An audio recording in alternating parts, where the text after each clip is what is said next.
Hi everyone. We are going to compare and order some decimal fractions now.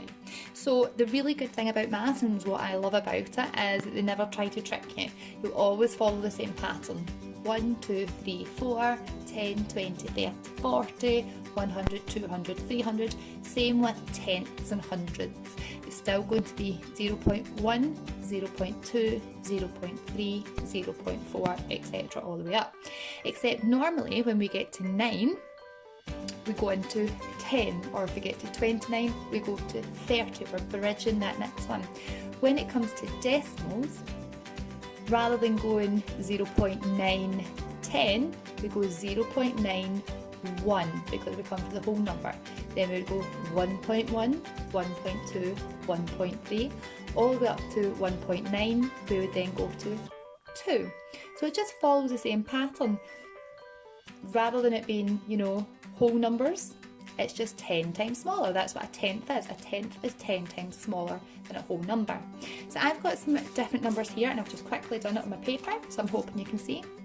And I've got my two landmarks here. I've got 0 and I've got 1. These are the whole numbers that we're used to seeing. 0, 1, 2, 3.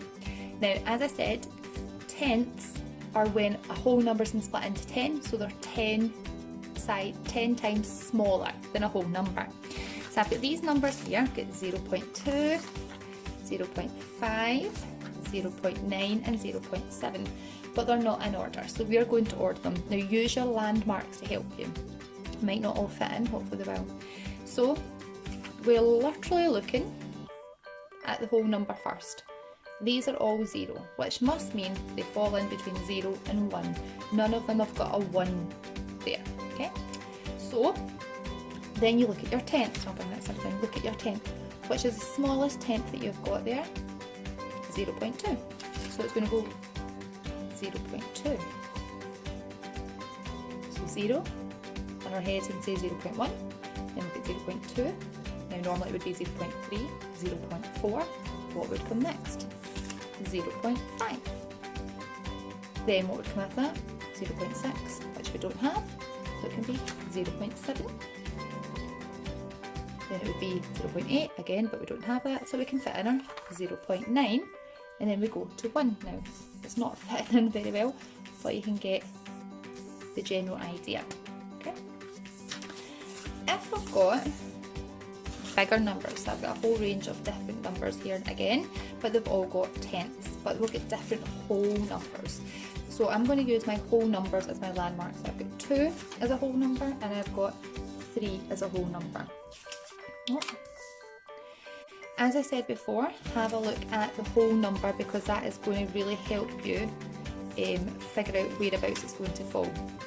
If it begins with a 2, it's going to go in between 2 and 3. If it starts with a 1, it's going to go before 2. If it starts with 3, it's going to go after. So I'm looking here and I can see I've got 1.5 and 1.8. So I can put them before my 2. And then I've got 2.1, 2.4, 2.8, 2.9. So they must fall between these two landmark numbers. And again, following the exact same pattern, I'm going to count forward first. I know it must be 2, 2.1, 2.3, 2.4, 2.5, 2.6, 2.7, 2.8, 2.9, and then into 3. If we're looking at the numbers before, I'm going to slide them along.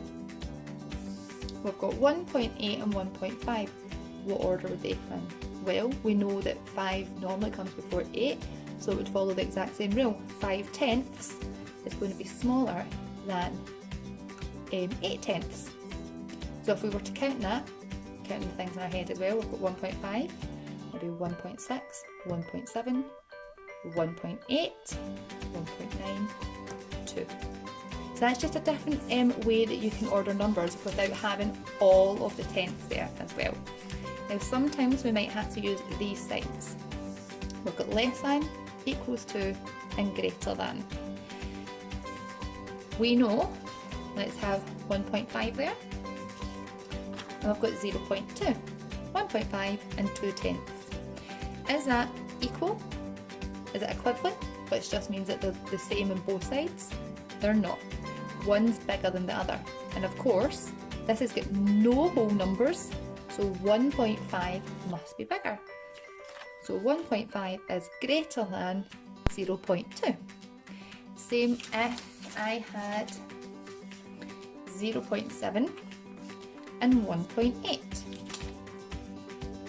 Look at your whole numbers, 0 and 1, okay? 7 tenths, 8 tenths. Again, it's not equal. 0.7 is less than 1.8. And that is how we order and compare decimals.